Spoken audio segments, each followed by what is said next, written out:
실내 건축과 미장 같이 일부 공사만을 담당하는 업체를 전문 건설 업체라고 부릅니다. 올해부터 종합 건설과 전문 건설의 업무 분야 구분이 사라지게 됐는데 이로 인해 전문 건설 업계가 일감 부족을 호소하고 나섰습니다. 특히 관련 협회에 대한 불만들이 제기되고 있는데 업계의 심각성을 누구보다 잘 알면서도 중재 역할을 제대로 못하고 있다는 겁니다. 전효성 기자입니다. 전문건설업체 중앙회장 물러나라! 물러나라! 물러나라! 물러나라! 전문건설협회 경기도회 소속 건설사들이 서울 동작구 전문건설회관 앞에서 시위가 한창입니다. 올해부터 건설 업역규제 폐지를 골자로 한 건설산업기본법 개정안이 시행됐기 때문입니다. 전문건설사들은 종합건설사에게 일감을 모두 빼앗길 처지라며 울분을 토하고 있습니다. 저희가 예상했을 때보다도 훨씬 더 심각한 피해를 지금 현재 입고 있습니다.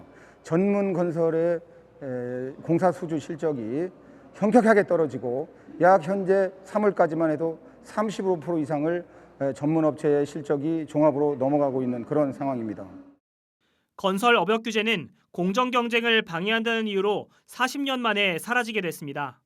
법 개정 당시 전문건설업계는 업역 규제가 종합건설업계 하도급 공사만 맞게 해 갑을관계를 고착화시키고 종합건설사로 성장을 가로막는다고 지적했습니다. 그런데 법 시행 이후 전문건설업계는 예상보다 큰 피해를 호소하며 입장을 180도 바꿨습니다.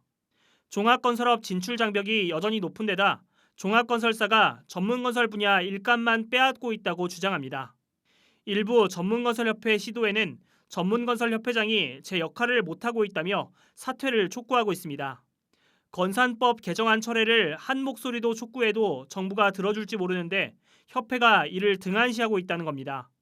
철회를 해달라. 그 강력하게 또 같이 실제 중앙회하고 경기도하고 전국 전문건설협회 각 시군의 협회들이 화합을 해서 뭉쳐가지고 건설본부를 가야지 경기도회가 중앙회 와서 이게 무슨 짓거리예요. 같은 식구끼리.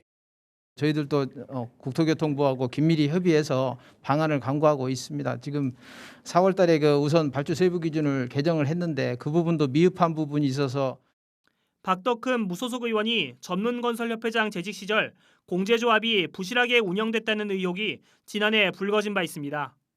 전문건설협회는 공제조합 경영 혁신 방안을 담은 건산법 개정안을 두고 공제조합과 내용을 겪고 있는 것으로 알려졌습니다. 한국경제TV 전효성입니다.